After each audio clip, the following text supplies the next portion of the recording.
ప్రపంచ రాజకీయ వేదికపై అప్పుడప్పుడు కొన్ని కామెడీ స్కిట్స్ జరుగుతూ ఉంటాయి. ఈ మధ్య చైనా ప్రదర్శించిన ఒక స్టాండప్ కామెడీ గురించి వింటే మీరు నవ్వు ఆపుకోలేరు. ఆయన ఇచ్చిన పర్ఫార్మెన్స్ చూశాక బెదిరిస్తున్నారా లేక బ్రహ్మానందం గారిని మించిపోయేలా నవ్విస్తున్నారా అని మీకే డౌట్ వస్తుంది. ఈ కామెడీ షోలో మన చైనా అధికారి గారు మొదట ఒక పంచ్ డైలాగ్ తో ఎంట్రీ ఇచ్చారు. చూడండి, మేము ముందుగా దెబ్బేయం, కానీ మీరు మా మీద చెయ్యి వేసుకుంటే రెండో దెబ్బ కొట్టడానికి మీరు అసలు మిగలరు అంటూ గట్టిగా వార్నింగ్ ఇచ్చారు. China will not fire the first shot, but China will not allow you to fire the second shot. వినడానికి ఏదో సినిమా డైలాగ్ లో ఉంది కదూ. ఆ తర్వాత తన చుట్టుపక్కల ఉన్న దేశాల గురించి మాట్లాడుతూ, మా పక్కనున్న దేశాలన్నీ మా ముందు బచ్చాగాళ్ళు, వాళ్ళ మీద మాకు పట్టింపే లేదు, మా ప్రిపరేషన్, మా సైనిక శక్తి అంతా కేవలం ఒక్క దేశం కోసమే, అదే అమెరికా అంటూ పెద్ద బిల్డప్ ఇచ్చారు. No country in China's neighborhood is a match against China in terms of military power.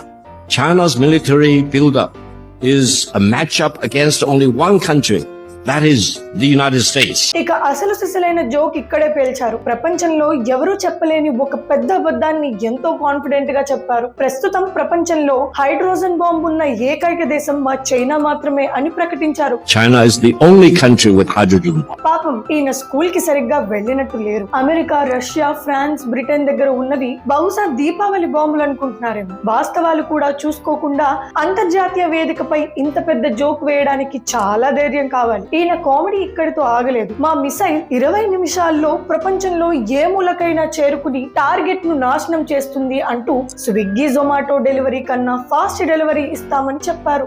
That ICBM can cover every corner of the world in less than 20 minutes and destroy any target in any corner of the world. మొత్తానికి ఈ China అధికారి comedy skit చూసాక మీకేమనిపించింది? ఈయన performance కి మీరు 10కి ఎన్ని మార్కులు వేస్తారో కింద కామెంట్స్ లో చెప్పండి.